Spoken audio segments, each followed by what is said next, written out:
আসসালামু আলাইকুম। আজকে আমি আপনাদের সামনে খুবই গুরুত্বপূর্ণ একটা ঘটনা শেয়ার করতে চাই। সম্প্রতি একজন ভাই হজ পালনের উদ্দেশ্যে সৌদি আরবে গমন করছেন এবং হোটেলে রাত যাপন করার সময় একটা লোকের সাথে তার পরিচয় হলো। খুবই বয়সবৃদ্ধ একজন মানুষ। তো পরিচয়ের এক ফাঁকে সেই ভাইটা সেই লোকের কাছে জিজ্ঞাসা করলো যে, মুরব্বী, আসলে আপনি কোন ধরনের পেশার সাথে জড়িত, মানে আপনি কি করেন? তখন লোকটা বলল যে, বাবা, আমি কৃষি কাজ করি।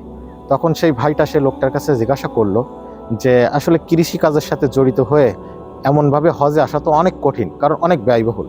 তো আপনি এত টাকা ম্যানেজ করলেন কিভাবে? তখন লোকটা একটু আবেগপ্রবণ হয়ে গেল এবং বলল যে, বাবা, এখান থেকে 18 বছর আগে আমি নিয়ত করে রাখছিলাম হজে যাব।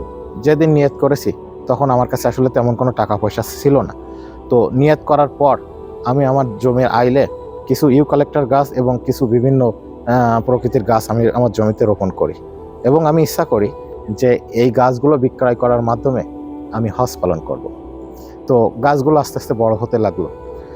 তারপরে কিছুদিন আগে সেখান থেকে আমি একটি গাছ 30,000 টাকা বিক্রি করি এবং 30,000 টাকা বিক্রয় করার মাধ্যমে আমি হজের রেজিস্ট্রেশনটা আগে করে ফেলি। তারপর 20টা, পরে 22টা, মোট এই গাছগুলো বিক্রয় করে সেই টাকা দিয়ে আমি হজে এসেছি। তখন ভাইটা বলল যে, আসলে আপনার টাকাটা কত পরিশুদ্ধ, কত হালাল, কত প্রশান্তি আপনার মনে যে এমন হালাল টাকা দিয়ে আপনি হজ পালন করতে এসেছেন। তখন বয়স্ক লোকটা বলল যে, এখানেই গল্পটা শেষ নয়। যখন প্রতিদিন সবাই রাতে ঘুমাতে যায় তখন আমি কোনোদিন রাতে ঘুমাতে পারতাম না।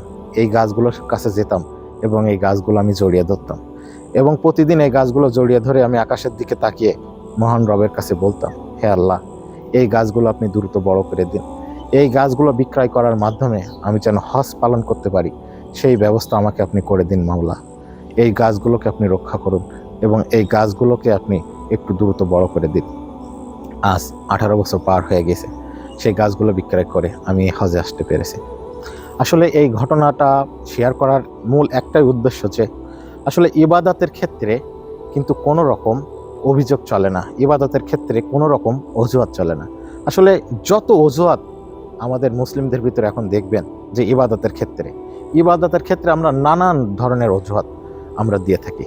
কিন্তু একটা কথা সবসময় আমাদের মনে রাখতে হবে, ইন্নামাল আমালু বিন্নিয়াত। প্রত্যেকটা কাজ তার নিয়াতের উপরে নির্ভরশীল। আমরাও কি পারি না এমনিভাবে গাছ রোপণ করে বা অন্য অন্য পেশার সাথে জড়িত হয়ে 1,000 টাকা, 2,000 টাকা, 5,000 টাকা আস্তে আস্তে করে এভাবে জমিয়ে হজ করতে যেতে? কিন্তু আমাদের অধিকাংশ মানুষ যারা আসলে সামর্থ্য থাকা সত্ত্বেও তারা কিন্তু এবছর হজে যেতে পারলো না, কারণ তাদের নানান ধরনের অজুহাত, সংসারের এই খরচ, সেই খরচ, এটা সমস্যা, সেটা সমস্যা। এই লোকটা যেমন দেখেন নিয়ত করে রাখছিল 18 বছর আগে যে এই টাকাগুলো দিয়ে সে হজ করতে যাবে, এই গাছ বিক্রি করা টাকা দিয়ে সে হজ করতে যাবে। এমনিভাবে আমাদের নিয়ত করতে হবে। আমাদের ইমানকে খাঁটি করতে হলে আমাদের সবসময় আমাদের নিয়তের উপর অবিচল থাকতে হবে।